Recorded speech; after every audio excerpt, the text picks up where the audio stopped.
We should talk." "Right. That was the whole problem, wasn't it? We should talk, but you wouldn't. Now you suddenly want to?" She heard the cutting edge in her tone, but she couldn't help it. They'd been doing so well until she still wasn't sure exactly what had happened. "You know it's more complicated than that," he said evasively. Avery stretched her arms high above her head and slowly arced them out to her right, then back over to her left. She drew in a deep breath and blew it out slowly, the way Dr. Singh had taught her to, trying to exhale that sharp edge along with it. "It's not complicated. I'm an open book. You know pretty much everything about me. But you're a closed book." She reached back and grabbed the toe of one running shoe, pulling her foot up toward her behind to stretch her quads. "I'm not a closed book." She did the same with her other foot. "Closed and locked, like my 8th grade diary." He didn't crack a smile.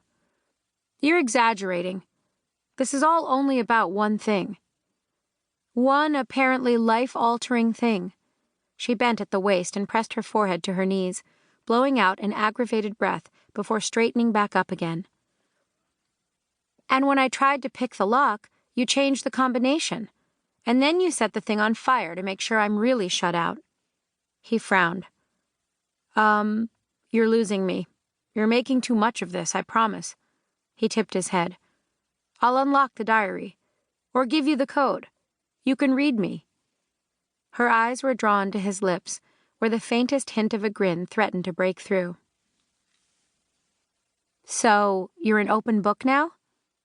Was he capable? Could the deeply guarded Detective Art Smith really let her in? She searched his eyes for some clue that he meant it. He held her gaze intently. "Completely. I'll prove it. How about tonight? Let me take you out. I'm a much better date than some stuffy Duke."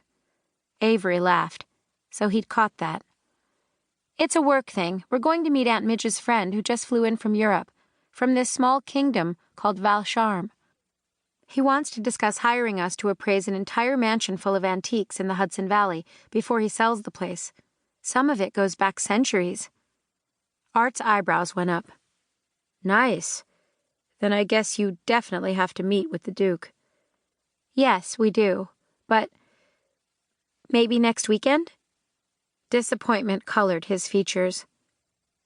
"Oh, sure. Are you busy all week?" Avery had moved home from Philadelphia to take over running her parents' business, Antiquities and Artifacts Appraised, after the accident. She and her younger sister Tilly had been in the back seat of the family car on the way home from dinner when sabotage had caused the car to plunge into a ravine, killing both their parents. Or so they'd thought. 4 months ago, when Avery had discovered that the priceless ruby she was authenticating was linked to the accident, she'd learned her father was still alive and in protective custody. She and Art had followed the clues to her mom's killer, and William was finally able to return home, knowing his family would be safe.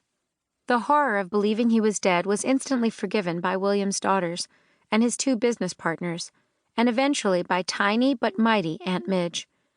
Now Avery nodded in response to Art's question. She had an inkling he'd hoped to take her out sooner than a week from now, but it couldn't be helped. "We still get a steady influx of assignments from the museum, and ever since Sir Robert won us the auction house contract, it's been nonstop. I'm not complaining," she added. "Sounds like it's been great for the business," he agreed. "Are you free next Friday night?" She cringed. I can't Friday. How about Saturday?" She wasn't trying to be difficult. She couldn't tell him what she'd be doing Friday. A stab of guilt prodded her, but she shrugged it off. They hadn't dated in almost 2 months. She had nothing to feel guilty about. "I'll take it. I'll let you get to your work thing." The space between them, the lack of a hug goodbye, punctuated Avery's unrest and mixed emotions about the detective. She raised a hand in a wave as he drove away and then headed inside to shower. 2 hours later, Avery and her father turned onto the long, winding driveway that led to Pennington Manor. She'd first met Nicholas Pennington IV this summer in London, when they'd been settling Tilly into school at the Voice Conservatory.